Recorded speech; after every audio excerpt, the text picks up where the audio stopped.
The 42nd floor of the Kensington building shimmered in gold as the evening sun dipped behind the skyline.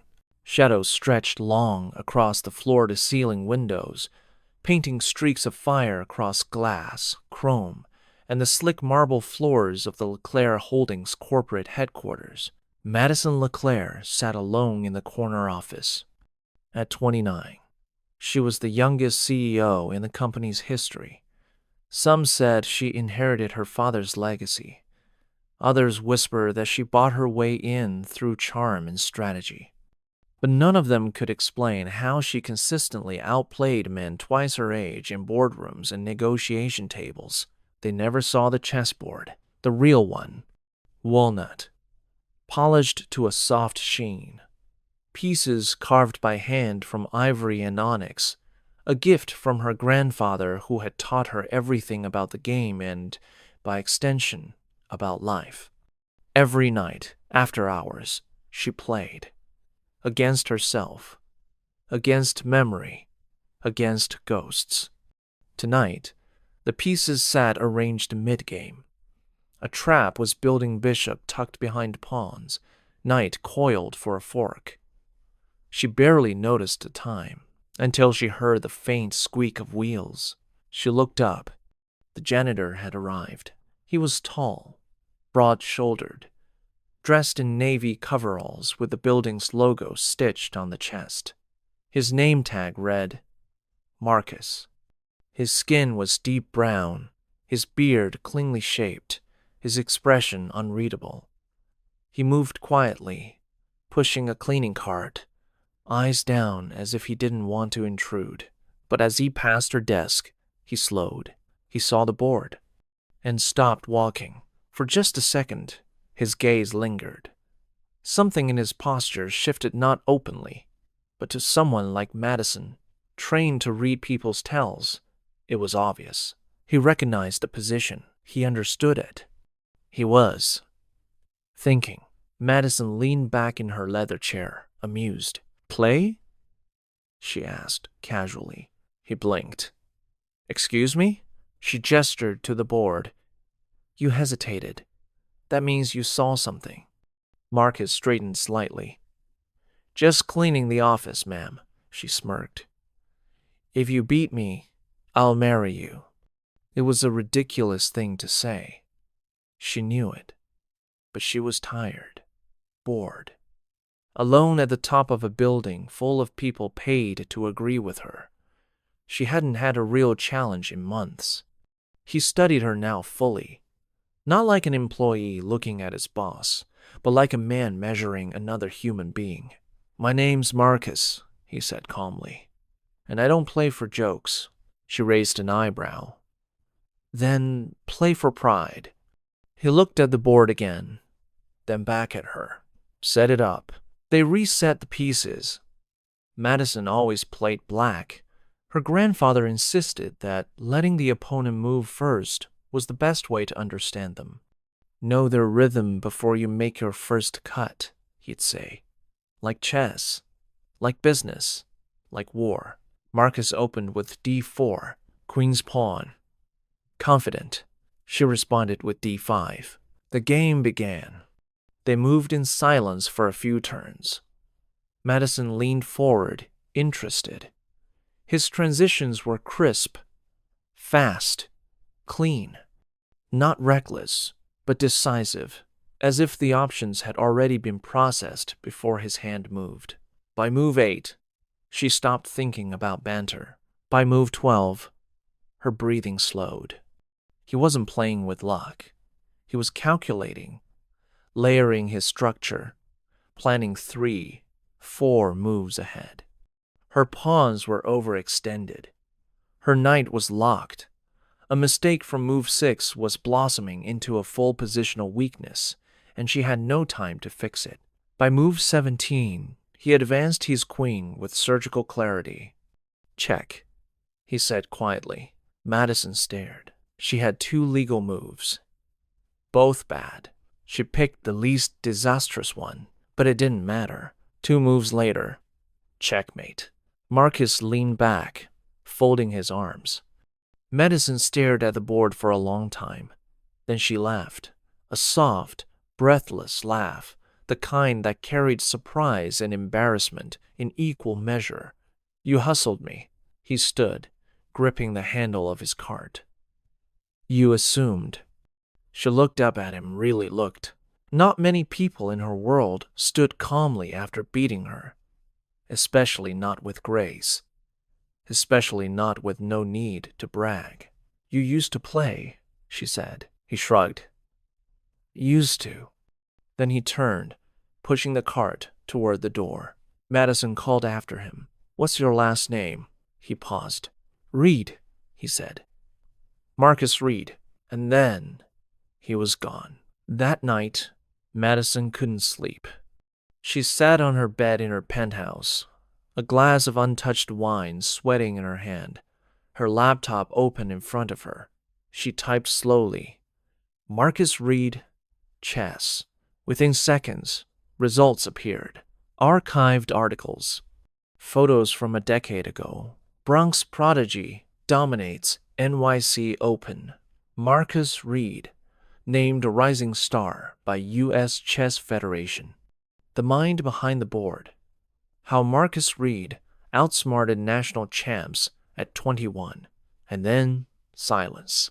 Nothing after 2014. No scandals. No interviews. Just disappearance. She found a photo younger, smiling, holding a trophy next to a girl who looked like his sister, or maybe a girlfriend. She closed the tab, her mind racing. Why was a near master-level chess player waxing office floors? What happened? 2 days later, she found out. It was just past 9 p.m. when she headed to the garage. She liked to leave late fewer people, fewer eyes. As she approached her car, she heard a voice echoing in the concrete cavern. Baby, breathe. Look at me, Amara, just breathe.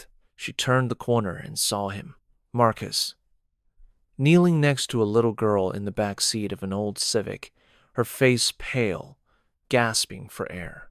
She needs her meds, Marcus said, panicking. They're not working. Something's wrong. Madison didn't hesitate. She grabbed her phone.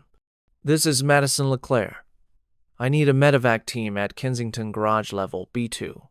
Child in respiratory distress. I'm CEO. Use my helipad. No delay. Marcus looked at her, stunned. She knelt beside the child. What's her name? Amara, he said. My daughter. Please. Together, they waited. Madison talked gently to the child, holding her hand while Marcus held her body close. When the helicopter arrived 10 minutes later, Marcus and Amara went up. Madison stayed behind, her palms still shaking. For the first time in years, her world had shifted. Not because of business, not because of power, but because of a janitor. And the quiet, unstoppable love of a father. The hospital waiting room smelled like antiseptic and quiet fear. Harsh fluorescent lights hummed above rows of stiff plastic chairs. Madison sat hunched over in one of them, arms crossed tightly, as if trying to make herself smaller. She wasn't used to waiting, not in boardrooms, not in life, but tonight, she waited. Somewhere down the hallway, behind double doors and machines with names she couldn't pronounce, a little girl named Amara Reed was fighting to breathe. And her father, Marcus, the janitor who had beaten her in chess, the man whose quiet voice was now burned into her mind, was pacing the hallway just out of view, too restless to sit still. It had only been 20 minutes since the helicopter lifted from her building's rooftop, but it felt like hours. Madison didn't know why she'd come, or maybe she did, but she wasn't ready to admit it to herself. The doors swung open. Marcus walked in, head down, hands in his jacket pockets. He didn't look at her at first, just dropped into the chair next to hers. exhaling a long, weary breath that carried 10 years of exhaustion. "She's stable," he said quietly. Madison nodded. "Good. She has a rare autoimmune condition. Attacks her lungs sometimes. Usually we manage it. Tonight, it just spiraled." His voice cracked, and he cleared his throat. "She's strong," Madison offered. "She's everything," Marcus replied. They sat in silence. Then she asked, softly, "Does she have anyone else?" He shook his head. "Her mom passed when she was 4. Asthma attack. Sudden. We didn't even know she had it." Madison blinked. "I'm sorry. She was my college sweetheart. We used to play chess under trees. Thought we'd raise champions. Now I clean floors and sleep 4 hours a night." There was no bitterness in his voice, just facts. Madison turned to face him fully. "You disappeared from the chess world." Marcus gave a small smile. "You did look me up. I'm a CEO. I vet threads and mysteries. Which one am I?" She smiled. But there was something shaky underneath. "You were brilliant," she said. "You could have been Grandmaster. Why walk away?"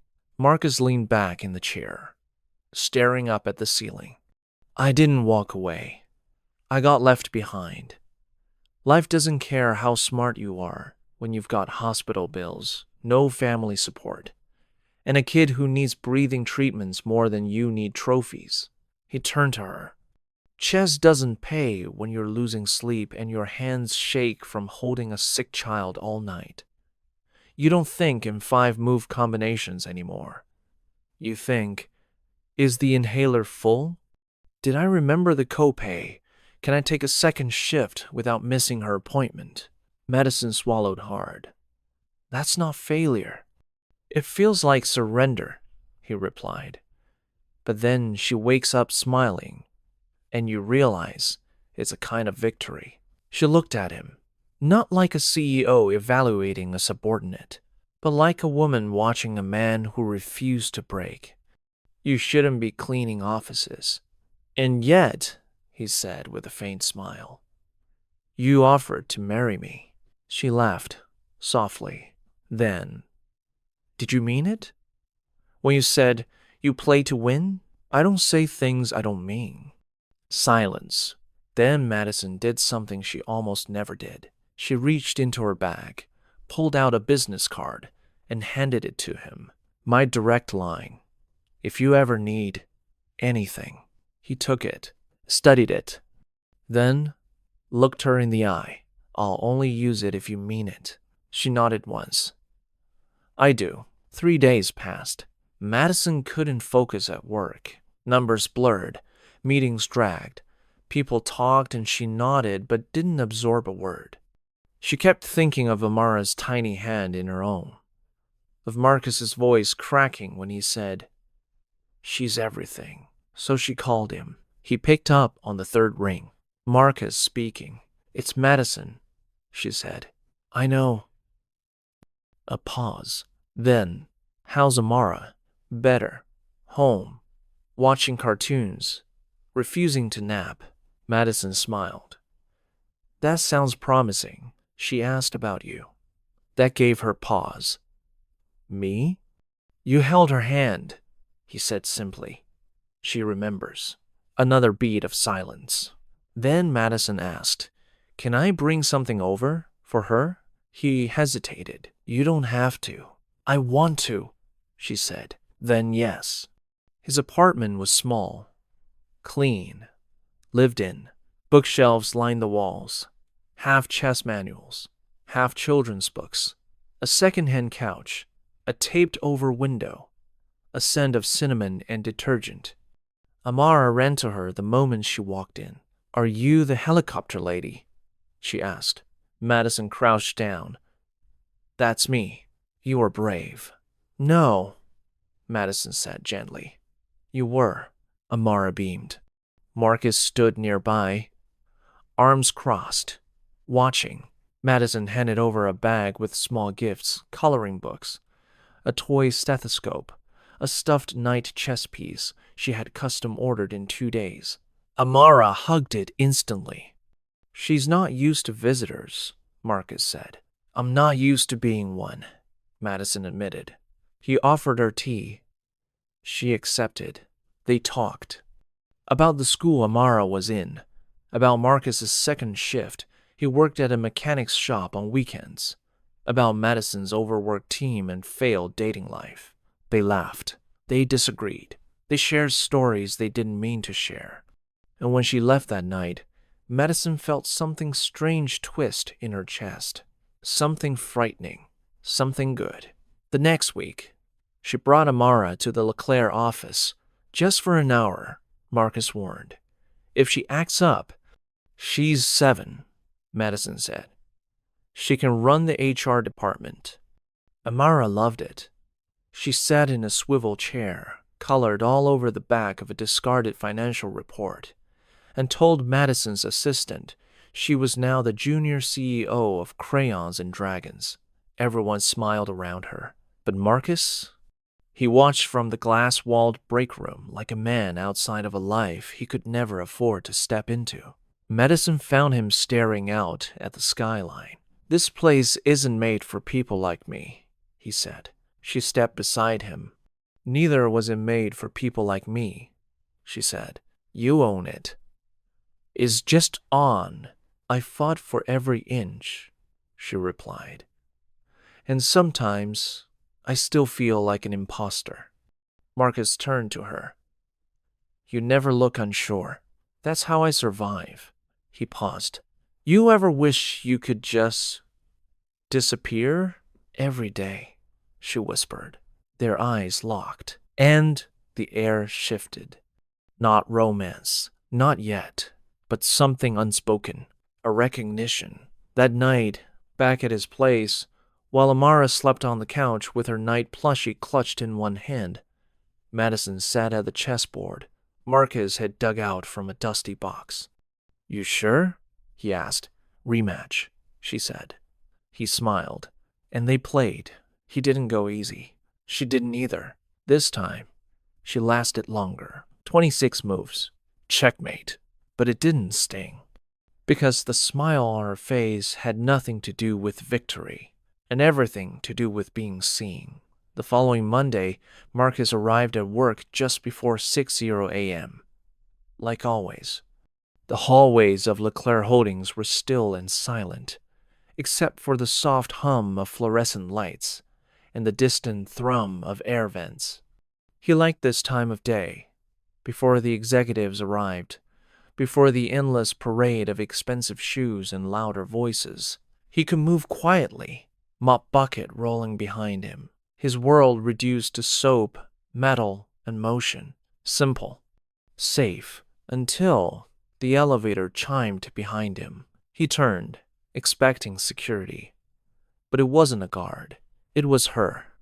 Madison stepped out of the elevator in a navy trench coat, hair pulled back in a loose braid. No makeup, no guards, no entourage. Just her and a large white-to-go coffee cup. "I figured I'd beat traffic," she said. Marcus raised an eyebrow. "CEO traffic?" She smirked. "CEO panic and insomnia." He nodded. "I get that." She stepped closer and handed him the cup. "Black, 2 sugars. That's how you take it, right?" He took the cup. Warm. Real. Unexpected. "You remembered." "I pay attention." They stood in the quiet, sipping in sync. Then she said it. Soft. Almost casual. "Quit this job." Marcus froze. "What?" "Quit. I want to hire you. Full time." He blinked. "As what?" "Consultant. Private strategy assistant. Chess analyst. Or something we invent." Marcus set the cup down on the edge of the janitor's closet. "Madison, you could work from home. Pick your hours. I'll double whatever you make now. Full benefits. Medical. Dental. School support for Amara." His jaw clenched. "Why?" You're brilliant. And that's reason enough? You're wasted waxing marble. He turned from her. She stepped closer. Marcus, I'm offering you space, choice, dignity. He turned sharply, voice lower now. I already have dignity. Madison flinched. That's not what I meant. I know what you meant, he said. You think you're doing me a favor, rescuing the poor, smart janitor with the sick kid. That's not fair. No, it's not, he said. Because you think you see me, but what you see is what fits your narrative. You think you're being generous, but you're not offering me freedom. You're offering me a different kind of collar. Her eyes welled up, not from offense but hurt. I just wanted to help. He stepped back. Then let me be. And he walked away. She didn't follow. That night, Marcus couldn't sleep. He sat at the edge of Amara's bed, watching her chest rise and fall in steady rhythm. Her breathing had been good this week. Madison had sent over an air purifier. He hadn't returned it. He didn't want to be a kept man. He didn't want pity packaged as opportunity. But he also couldn't ignore how his daughter smiled when Madison entered the room. He whispered, "What do I do, baby girl?" Amara stirred in her sleep, clutching the plush night tighter. Meanwhile, across the city, Madison sat in her penthouse, staring out at the skyline, replaying every word of that hallway conversation. She hadn't cried in years. She cried now, not because he rejected her offer, but because he was right. She had seen him as a symbol, as proof that goodness and brilliance existed in quiet places, as redemption for her own guilt about privilege. And in doing that, she'd made him small. Not intentionally, but intention didn't erase impact. She picked up her phone. No message. No call. She put it back down. The next few days were quiet. No texts. No calls. No coffee in the early mornings. And Madison hated the silence more than she expected. So did Marcus. But neither moved. Until Wednesday, Marcus got a call from Amara's school. She'd collapsed in class. Paramedics were already on their way.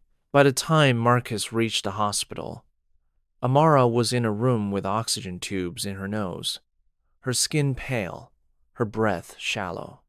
The doctors called it a flare-up, triggered by stress, maybe heat, maybe pollen. They weren't sure. He held her hand, sat beside her. Then the door opened. Madison walked in, holding a paper bag. "I brought food," she said. "You've probably skipped 2 meals." He didn't answer. She set the bag down quietly and sat. "I didn't know if you'd want me here." "I didn't know either," he said. Silence. Machines beeped in steady rhythm. Then Madison whispered, "I'm sorry." He turned. "For what?" "For trying to rewrite your life in my image. For forgetting you already have a path." He swallowed. "I wasn't fair either," he said. "You weren't trying to control me. You just saw something in me I'd buried a long time ago. I should have asked what you wanted." He nodded. "And I should have told you." Amara stirred. They both leaned in. Her eyes fluttered open. She looked from her father to Madison and smiled weakly. "You both came," Marcus smiled. "Always." Madison touched her hand. "Hey, warrior. You brought food?" "Thanks for watching." "You brought food." They both laughed. Amara fell back asleep a few minutes later, and when she did, Marcus reached over and covered Madison's hand with his.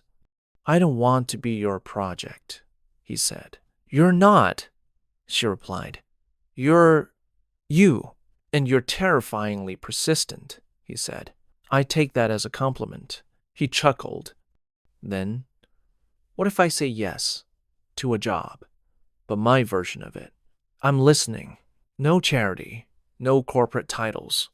I want to build something real. Her eyes brightened. With chess? Maybe.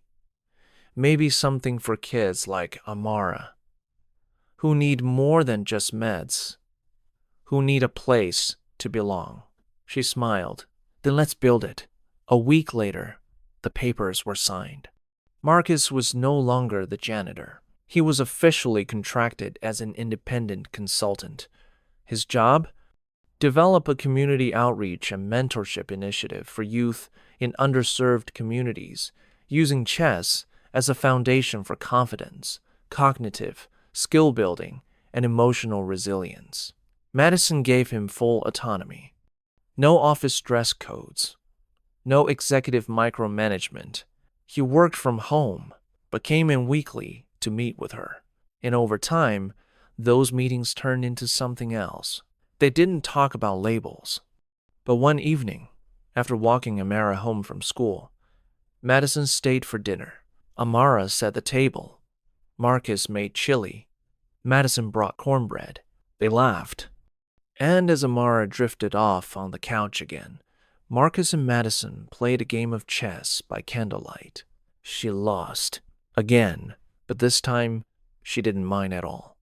It had been nearly 2 months since Marcus signed his first consulting contract with LeClaire Holdings. 2 months since he stopped cleaning floors at dawn and started building something real. He called it the Quiet Strategy Project. Madison called it brilliant, using chess as a tool for kids in under-resourced schools. Marcus developed workshops that combined emotional coaching, decision-making, and logic. In the first month, he ran 2 trial events, and both were packed. He didn't wear a suit. He didn't change who he was. And for the first time in years, he felt like more than a survivor. He felt like a man building again, with his daughter watching. And Madison, somewhere close, not boss, not savior, just Madison. Still, some lines between them remained undefined, and some rooms remained closed both literally and emotionally.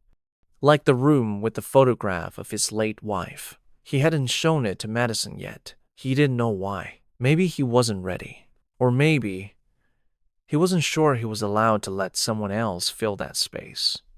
Madison, on the other hand, was facing a different kind of storm. The board of LeClaire Holdings, older, paler, wealthier, was watching and whispering. They didn't like the janitor-turned-strategist. They didn't like the CEO bringing him to meetings. They didn't like the idea that accessibility had become the company's new buzzword. And most of all, they didn't like her softness. It was at a quarterly board meeting that it finally exploded. "Your judgment is compromised, Madison," said Alan Brewer, the CFO. "You're too close to this Marcus situation." "Situation?" she replied. "You're blending personal interests with executive decisions. Hiring a former janitor as a strategic lead? Basing partnerships on feel-good sentiment?"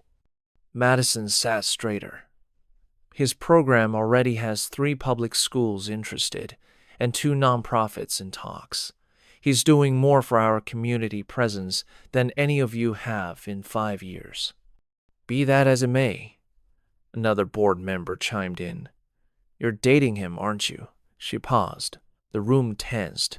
"I haven't confirmed or denied that," she said calmly. "But that's not relevant." "It is," Alan said. "It's optics. And liability." Madison took a breath, then stood.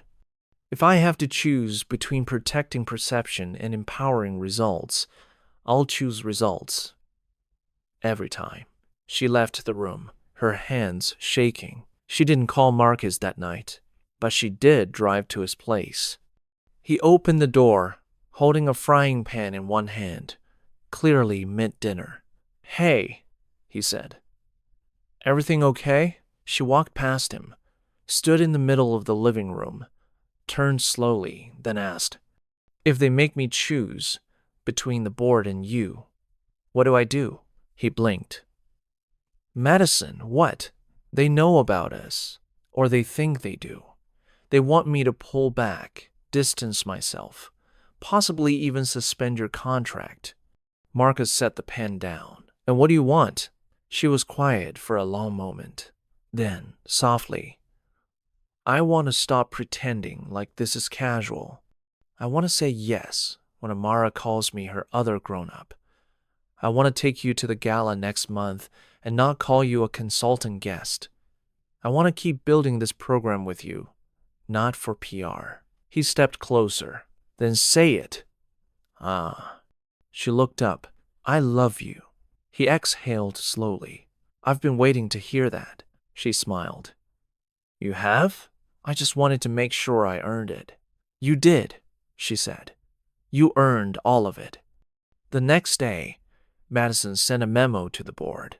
LeClaire Holdings does not make decisions out of fear. We lead. We innovate. We believe brilliance can come from any background, whether it's Wall Street or a waxed floor. If you disagree, you're welcome to step aside. Not one did. That weekend, Marcus finally invited her into the one room he'd kept shut, the bedroom he once shared with his late wife. He didn't speak when she walked in, just watched as she looked around the photos, the old perfume bottle, the unfinished letter on the dresser. She was beautiful, Madison said quietly. She was, Marcus agreed. And I didn't think I'd ever let anyone stand in this room again. Madison turned to him. But you did, because you never asked me to forget her, he said. You just stayed. They stood there, years of grief and grace folded between them. Weeks passed. The gala arrived. Madison wore a deep emerald gown. Marcus wore a tailored charcoal suit, still uncomfortable in the tie, but proud. Beside him, Amara in a purple satin dress and little flats practically skipped into the ballroom. It wasn't just a party, it was a statement, and everyone saw it. The janitor, the CEO, and the child who brought them together. Later that night, after the gala, they sat in Madison's apartment, the skyline glittering beyond the window, quiet jazz playing. Amara was asleep in the guest room, her head on a chessboard pillow Madison had custom made. Marcus and Madison sat on the couch, shoes off, his jacket unbuttoned, her earrings on the table. I want to ask you something, he said. She raised a brow. We're not back to marriage bets, are we? He chuckled. No, but this time no games, no dares. He reached into his pocket, pulled out a small velvet box. She stared. You're kidding. I never joke in endgames, he said. She opened it. Inside, a simple gold ring, no diamonds, no flash, just something solid, strong. I don't have power like you do, he said, but I have faith, and a little girl who calls you family, and a love I haven't felt in a decade. She blinked fast. This doesn't come with conditions, he continued. Not contracts, not negotiations, just trust, she whispered. He nodded. She slipped the ring on. Perfect fit. 1 year later, the Quiet Strategy Project had expanded to 7 schools. Amara no longer feared recess. Marcus had spoken on 2 panels, written an op-ed in the New York Times, and started mentoring other fathers raising kids alone. And Madison? She was still CEO, still fierce, still playing chess every Thursday night. Sometimes she won, sometimes she lost. But now, her favorite opponent lived with her and loved her, not because she was powerful, but because, when it mattered most, she stayed. And together, they learned. There is no better move than the one made in love. Checkmate.